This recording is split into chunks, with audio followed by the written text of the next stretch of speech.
L'Auvergne administrative n'est plus. Le point levé, Laurent Wauquiez savoure le moment. Non seulement la loi travail, mais Tout aussi... le monde espérait que Cécile Bourgeon aille... Les Cantaliens sont passés à côté de leur finale.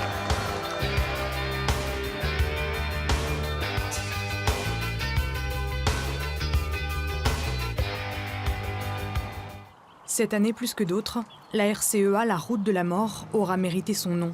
Le 24 mars, peu avant minuit, 12 personnes, dont une fillette de 7 ans, perdent la vie dans un terrible accident. Toutes de nationalité portugaise, elles se rendaient dans le nord du Portugal pour fêter Pâques, à bord d'une fourgonnette aménagée en minibus. À hauteur de Montbeugny, le véhicule dévie de sa route et vient percuter un poids lourd arrivant en sens inverse. Un choc frontal qui n'épargne que le conducteur de la fourgonnette et celui du poids lourd. À ce stade, il n'est pas permis de déterminer les causes exactes de cet accident dramatique.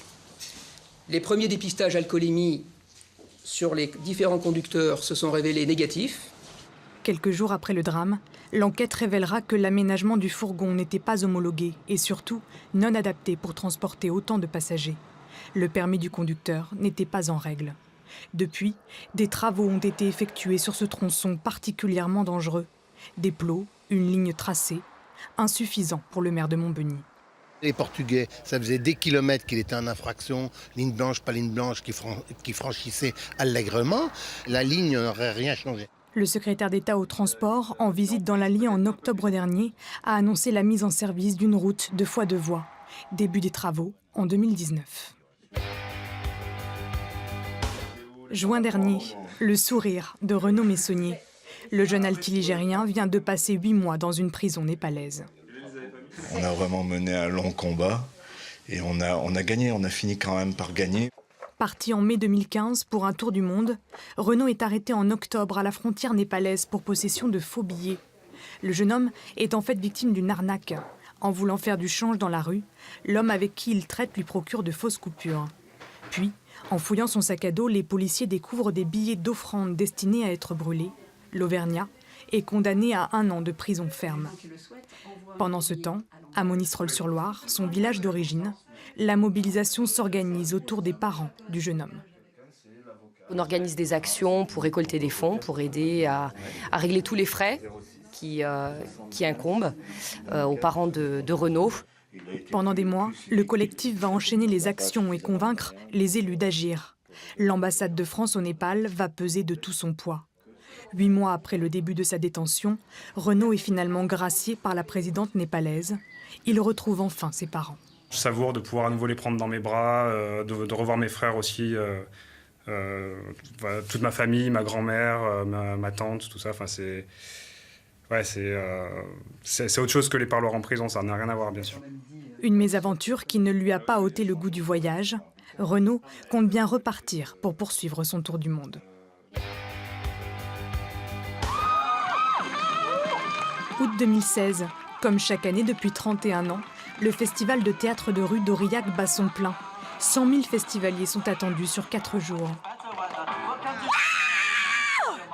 Pour cette édition, état d'urgence oblige, le dispositif de sécurité est important, les fouilles sont obligatoires. Un procédé qui ne plaît pas à tout le monde. Des échauffourées éclatent. Quelques 300 festivaliers infiltrés par des casseurs encagoulés tiennent tête aux forces de l'ordre. Voitures caillassées, barricades, feux de poubelle, dégradations en tout genre. 50 gendarmes mobiles interviennent. Devant ces scènes de guérilla urbaine, les Aurillacois sont médusés. C'est un peu le désastre, hein. C'est un peu le désastre pour Aurillac. 2 heures d'affrontement, puis le calme. Aucun blessé, mais un festival entaché par cet événement, du jamais vu dans le département.